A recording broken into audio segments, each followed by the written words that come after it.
भरद्वाज जी के जीवन की क्या विशेषता बताई गई। जैसे मान लीजिए हम बहुत माने जाने व्यक्ति हैं, हमारा परिचय अगर कोई देगा तो कैसे देगा? अगर व्यापार बड़ा है तो व्यापार से परिचय देगा, वो जो फला भाई साहब जिनका कपड़े का काम है ना वो वाले। अगर दुकान बड़ा है तो दुकान से परिचय मिलेगा, वो जो सबसे बड़ी किराने वाली दुकान है ना चौराहे पे तो वो वाले भाई साहब।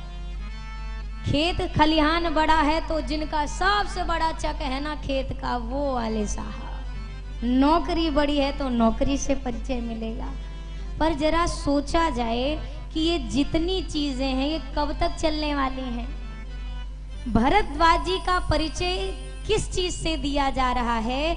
गोस्वामी जी ने परिचय दिया, तीनहि राम पद अति अनुराग। ये भरद्वाज जी के जीवन का परिचय है। क्या है? भरद्वाज जी जो तीर्थराज प्रयाग में रहते हैं, कौन है इनकी क्या विशेषता है? तो कहा गोस्वामी जी ने राम जी के चरणों के प्रति इनके हृदय में बड़ा प्रेम है, ये विशेष अनुरागी है राम जी के। मैंने कल भी आपसे बड़े सूक्ष्म एक चर्चा की थी। हम और आप आधा अपनी भक्ति करने से इसलिए चूक जाते हैं कि कहीं दुनिया हमारी हंसी ना उड़ाए, हम इसलिए पीछे हट जाते हैं। अच्छा दुनिया हंसी उड़ाएगी तो क्या कहेगी, जरा विचार करें। हाँ बहुत बड़े भगत बने, यही ना बोलेगी? अरे तो ये तो आपके फायदे की बात है कि घाटे की बात है? अरे चोर डकैत नहीं ना कह रही दुनिया। अगर कोई हमको कह रहा है कि अरे बड़े भगत बन गए तो ये तो हम प्रॉफिट में चले गए, ये तो हमारा सबसे अच्छा परिचय हो गया। अगर दुनिया हमें इनके नाम से जानने लग गई है तो इससे अच्छा जीवन और क्या हो सकता है। ये पीछे हटने का समय नहीं है, ये और शिद्दत से और प्रेम से आगे बढ़ने का समय है। भरद्वाज जी के मुख्य विशेषताओं में सबसे पहले कहा कि इनके हृदय में राम जी के प्रति बहुत प्रेम है। कई लोग आपसे मिलते होंगे, पूछते होंगे भैया आपका व्यापार कैसा चल रहा है, पूछते होंगे ना। कोई कहेगा और खेती बाड़ी इस बार की कैसी रही है, कोई अगर पूछेगा और बेटा इस बार की पढ़ाई कैसी है, क्या डिवीजन आए। पर इस संसार में ये पूछने वाले बहुत कम लोग मिलते हैं जो ये पूछे और पूजा पाठ ठीक ठाक चल रही है, भजन पूजा बढ़िया चल रहा है कि नहीं चल रहा है। ये पूछने वाला इस संसार में जल्दी मिलने वाला नहीं है। हाँ कोई संत मिल जाए, कोई सदगुरु मिल जाए, वो इस तरह के प्रश्न करेंगे जो खुद इस चीज में डूबा हुआ है, वही आपसे ये सवाल करेगा। और सत्य कहूं तो जिस भाव में जो जीता है वो उसी तरह की जिंदगी सामने वाले के लिए भी चाहता है। व्यापारी व्यापार पे ही पूरा फोकस करेगा, पढ़ाई करने वाला पूरी अपनी जितनी भी एनर्जी है वो अपनी पढ़ाई पर लगाएगा।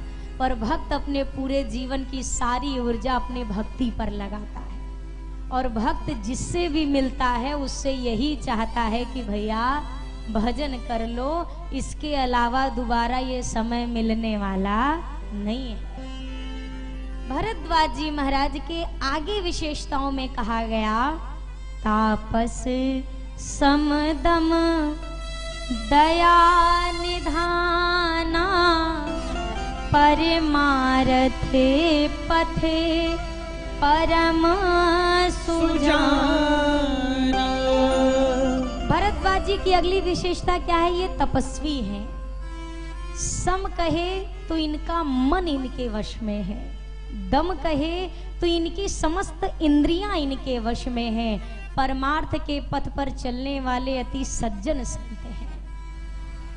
ये दो चीजें वश में करना मैंने कल भी आपसे चर्चा करी थी कि जिस प्रकार भरद्वाज जी के लिए कहा गया इनका मन इनके वश में है और हम अपने मन के वश में है, इनकी इंद्रियां इनके वश में है। मतलब ये कानों से जो सुनना चाहेंगे वही सुनेंगे, और हमारे साथ क्या है, जो कान सुनना चाहते हैं हम वो सुनते हैं। हमारी इंद्रियां हमारे वश में नहीं है, कदापि नहीं है। आगे कहा ये परमार्थी हैं। और यही भरद्वाज जी महाराज के समक्ष एक दिन याज्ञवल्क्य जी पहुंचे। याज्ञवल्क्य जी जब जाने लगे, तीर्थ स्नान करके, संक्रांति के समय की बात है ये, जब प्रस्थान करने लगे तो भरद्वाज जी ने चरणों को पकड़ लिया और हाथ जोड़कर निवेदन किया, मुनिवर सब जाएं तो जाएं पर आप ना जाइए। क्यों ना जाइए? मेरे मन में कुछ प्रश्न है, कुछ संशय है, मेरी प्रार्थना है कि आप रुक जाइए कुछ दिन के लिए।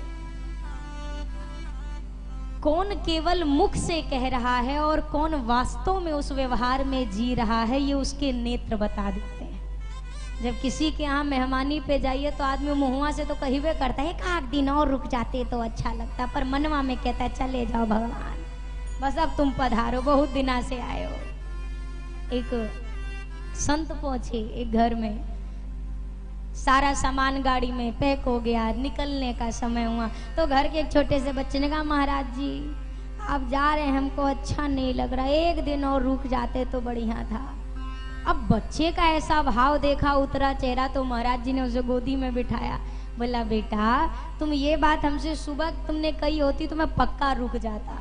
तो बच्चे ने तुरंत गोदी से उतर कर नहीं नहीं नहीं नहीं, बाबूजी कहते हैं कि जब कोई घर से जाने लगे तो ऐसा बोलना चाहिए, हम रुकने को नहीं कह रहे हैं, वो तो हम बस बता रहे थे ऐसा कहा जाता है।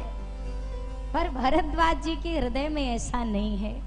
मैं कई बार कहती हूँ हमारे जीवन की 90% समस्या इसलिए है क्योंकि हमारी कहनी और करनी इसमें बहुत फर्क है।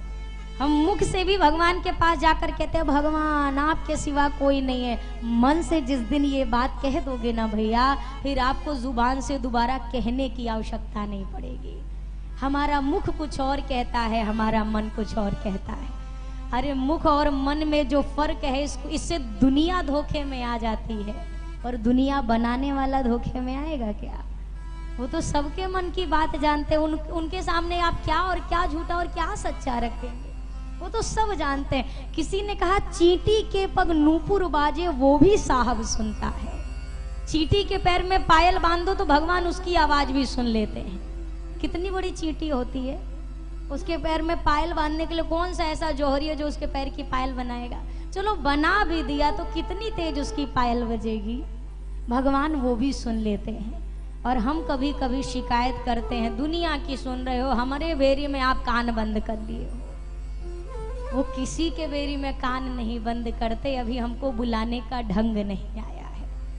जिस दिन बुलाने का ढंग आ जाएगा ना, फिर बहुत परेशान होने की आवश्यकता नहीं। एक पुकार पे जैसे माँ दौड़ कर आती है, उसी प्रकार परमात्मा अपने भक्त के लिए दौड़ के आते हैं। जैसे माँ रसोई में काम कर रही हो, छोटा सा बच्चा हो, पालने में हो, माँ ने सुलाया हो, वो नींद से जगे और रोना शुरू करे।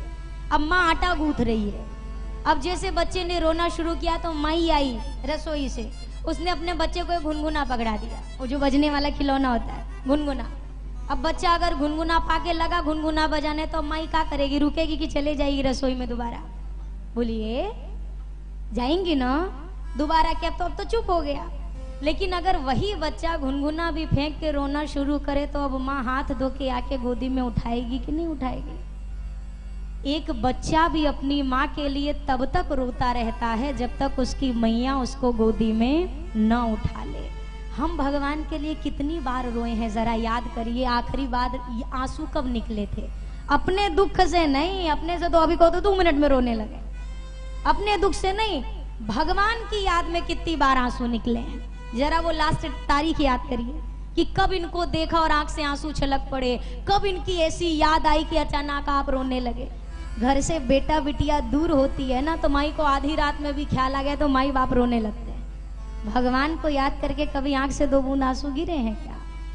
नहीं गिरे हैं। क्यों? क्योंकि अभी हमने इनको केवल तस्वीर तक सीमित रखा है, इनको अपना हमने नहीं माना है। जिस दिन अपना मान लेंगे उसी दिन इनकी याद भी वैसे ही सताएगी जैसे किसी अपने खास की याद सताती है। अभी केवल कहने सुनने की बात है, हमको बड़ा प्यार है, हम बहुत बड़े भगत हैं भगवान के। अगर आप ये बात कह पा रहे हैं तो अभी आपने भक्ति का भाव ही नहीं पकड़ा है। जिसने किया है उसने कभी कहा नहीं है हम आप करते कुछ नहीं हो, ढिंढोरा पीटे पीटे थक नहीं रहे कि हम बहुत पूजा करते हैं। भाई नहीं किया। एक बात समझिए, हमें आपको सिर्फ अपना कर्म करना है, अपने ये जो व्यवहारिक काम काज है ये करना है, और इन्हीं के बीच में अपने ठाकुर के लिए वक्त निकालना है। बस ये आ रहे हैं नहीं आ रहे हैं, मिल रहे हैं नहीं मिल रहे हैं, सुख मिल रहा है दुख मिल रहा है, इन सारी बातों को किनारे रख के दो लक्ष्य बना लीजिए। अपना कर्म करिए और प्रभु का नाम जपिए, फिर आप स्वयं देखेंगे कि जीवन में आपको कैसा सुख मिलता है। क्या ऐसा होता है क्या कि जो भजन करता है उसको दुख नहीं आते? अरे पूछ रहे हैं, ऐसा होता है क्या? जो ज्यादा पूजा पाठ करेगा उसको दुख मिलेगा कि नहीं मिलेगा? अरे बोलिए, मिलेगा कि नहीं मिलेगा? नॉर्मल लोगों से हो सकता है 1-8% ज्यादा बढ़ा के मिले, कम नहीं मिलेगा। गोस्वामी जी को दुख क्या कम मिले थे? बचपन में माँ का हाथ छूट गया, पिता का साथ छूट गया, जिसने पाला वो दासी भी ना रही एक समय पर। छोटे से गोस्वामी जी अनाथ हो गए, कोई अपना नहीं। जन्म जब हुआ गोस्वामी जी का, मैं थोड़ी चर्चा करूं फिर आगे बढ़ूं। ये चर्चा मैं इसलिए कर रही हूं क्योंकि हम सब अपने दुख से परेशान हैं। जरा उस दुख को सुनिए और फिर अपने दुख को मिलाइए कि हमारे जीवन में कितना है और उस समय कितना था। गोस्वामी जी का जब जन्म हुआ तो जन्म लेते ही गोस्वामी जी का जो शरीर की बनावट थी ना, वो जैसे 5 वर्ष का बालक होता है ना, ऐसी बनावट थी गोस्वामी जी के शरीर की। ऐसा लगे जैसे 5 वर्ष का बालक है। गोस्वामी जी के मुख में 32 दांत थे उनके जन्म लेने के साथ ही, पूरे 32 दांत। और जन्म लेने के साथ ही गोस्वामी जी रोए नहीं, उनके मुख से राम नाम निकला। इसी कारण उनको लोगों ने राम बोला कहकर बुलाना शुरू किया। आप बताइए, जन्म लेते ही अगर कोई बच्चा राम राम कहकर पैदा हो तो वो भला शुभ होगा कि अपशगुन होगा? कैसा बालक होगा वो? कितना ये तो शुभ शगुन है कि नहीं है? गोस्वामी जी को दुनिया ने कहा ये बड़ा अपशगुन बालक है, जन्म लेते ही माँ को खा गया। अरे भला ऐसा 32 दांत लेकर कोई बच्चा होता है क्या? ये अपशगुन है। जिस दासी ने पाला, जब उसका देहांत हुआ, गोस्वामी जी महाराज छोटी सी अवस्था में विकल, किसी हरे भरे वृक्ष के नीचे, अगर मान लीजिए तीव्र वर्षा है, आंधी पानी है, गोस्वामी जी सोचे थोड़ी देर जाकर ठहर जाऊं, तो जिसका वह वृक्ष होता था उस वृक्ष का मालिक धक्के मारकर गोस्वामी जी को हटा देता था। क्यों? अरे तू इतना अपशगुन है कि घर का सर्वनाश हो गया। कहीं तू इस पेड़ के नीचे रहा तो ये पेड़ कहीं हरा भरा है ये ना सूख कर ठूंठ बन जाए, किसी घर की छाया में खड़े हो जाए तो धक्के मारकर निकाल दिया जाता था। ये दशा थी गोस्वामी जी की। छोटा सा बालक एक राम बोला, वो क्या कहते थे? भूख से ऐसी अवस्था के गोस्वामी जी कहते हैं कोई हाथ हमारे रख दे बस 4 चने के दाने। चना देखा है ना, चने के 4 दाने। ये कौन मांग रहा है? गोस्वामी जी, कि मेरे हाथ पर अगर कोई 4 दाने चने रख देगा ना, तो उन 4 दाने चनों को मैं 4 पदार्थ यानी अर्थ धर्म काम मोक्ष मान लूंगा। वो भी देने वाला कोई नहीं। लेकिन फिर भी अभी ये नहीं पता कि जो राम राम मैं लेता हूँ इसका क्या लाभ है, बड़ा प्रॉफिट मिलेगा ये राम राम जपने से। नहीं, बस जो स्वभाव है उस स्वभाव से राम राम कहते हैं। भगवान शिव ने कृपा करी, माँ भवानी नित्य प्रति एक वृद्धा का वेश बनाकर आती, गोस्वामी जी को भोजन करा के चली जाती। आप सोचिए, हमारे आपके जीवन में इतनी कमी है क्या कि रहने के लिए घर नहीं है, सर पर छत नहीं है, कोई अपना नहीं है? इतना तो नहीं है ना, भगवान ने सब दिया है। जिंदगानी का खिला मधुबन किसी का है दिया, मैं नहीं मेरा नहीं जीवन किसी का है दिया। जिसने दिया है उसको याद रखिए। लाख चीज हो जाए पर अंत समय में इनके सिवा कोनो साथी बनने वाला नहीं है। चले के बेरिया हो, चले के बेरिया हो, चले के बेरिया हो, केहू बनी ना संगतिया। चले के बेरिया, केहू बनी ना संगतिया।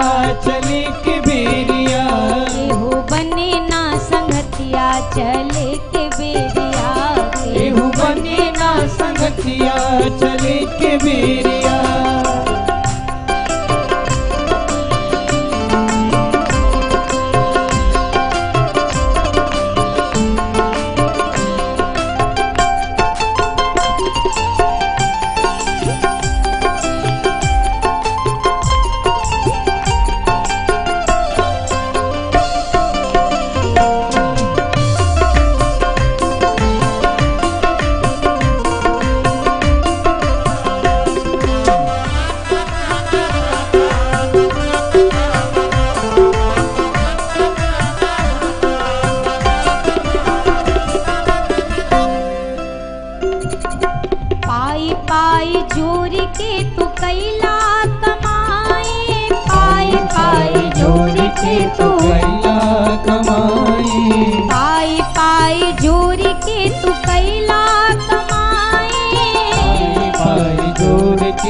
में कछु काम न आई। दुख के घड़ी में कछु काम न आई। दुख के घड़ी में कछु काम न आई। केहू पानी ना पिलाई, केहू पानी ना पिलाई, मरे के बेरिया। केहू पानी ना पिलाई, मरे के बेरिया। केहू बने ना संगतिया, चले के बेरिया। केहू बने ना संगतिया, चले के बेरिया। केहू बने ना संगतिया, चले के बेरिया। केहू बने ना संगतिया, चले के बेरिया।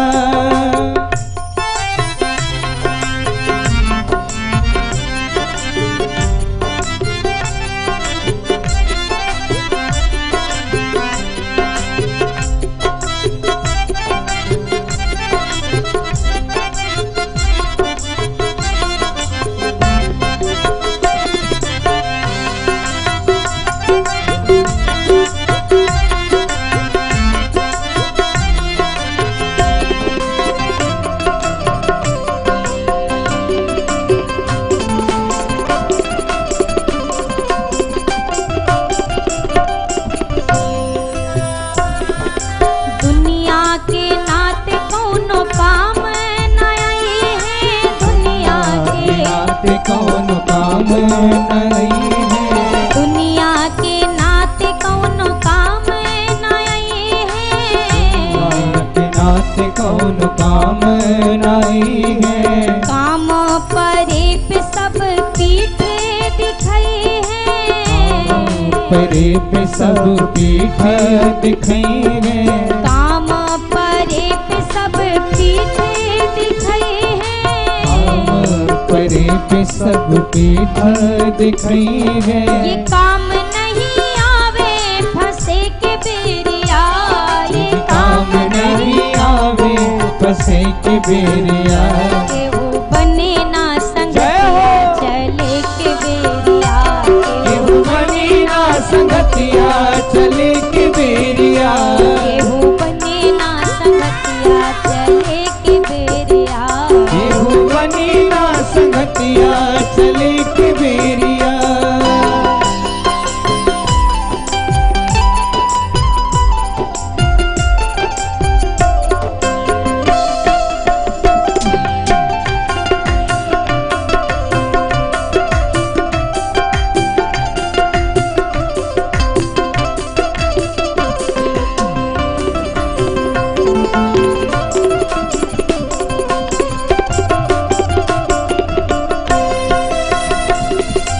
अपने अपन कही के तू जिंदगी बितैला। अपने अपन कही के तू जिंदगी बितैला। अपने अपन कही के तू जिंदगी बितैला। अपने अपन कही के तू जिंदगी बितैला। दुनिया के खातिर भगवान के भुलैला। के खातिर भगवान के भुलैला। दुनिया के खातिर भगवान के भुलैला। दुनिया के खातिर भगवान के भुलैला। केहू साथ ना निभाई है, जले के बेरिया। केहू साथ ना निभाई है, जले के बेरिया। केहू साथ ना निभाई है, जले के बेरिया। केहू साथ ना निभाई है, जले के बेरिया। केहू बने ना संगतिया, चले के बेरिया। केहू बने ना संगतिया, चले के बेरिया।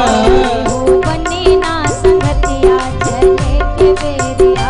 केहू बने ना संगतिया, चले के बेरिया। चले के बेरिया हो, चले के बेरिया। चले के बेरिया हो, चले के बेरिया। चले के बेरिया हो, चले के बेरिया।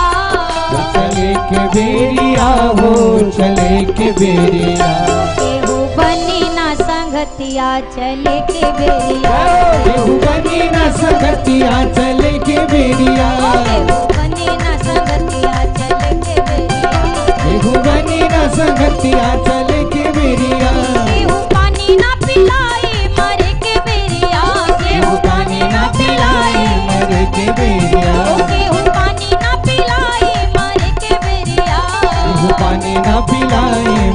के बेरिया। केहू बनी ना संगतिया चल के बेरिया। केहू बनी ना संगतिया चले के बेरिया। केहू बनी ना संगतिया चल के बेरिया। केहू बनी ना संगतिया चले के बेरिया। केहू बनी ना संगतिया चले के बेरिया। जीवन की सत्यता तो यही है। अभी मैंने जो प्रारंभ में चर्चा करी, हम लाख सोच लें कि भैया आखिरी समय में ही साथ दी वो साथ दी, थोड़ा 2-3 साल पीछे जाइए। कोरोना काल जब आया था, कोविड की लहर, आदमी डर के मारे जो घरवा वाले भी रहे तो नजदीक ना जाइए तो मरबे कि हमहू को लेके ना निपट जाए। ले जाओ, हो गया, अब चले गए, जाने वाले को कोई रोक सका है का? तो पैक करो बैगा में ले जाओ। क्यों? डर के मारे। जो गया वो गया, मोह मोह में कहीं हमहू ना निपट जाए। तब समझ में आया कि अपना कौन है और बेगाना कौन है। भरद्वाज जी महाराज ने याज्ञवल्क्य जी से कहा, मुनिवर मेरे मन में एक प्रश्न है। क्या प्रश्न है?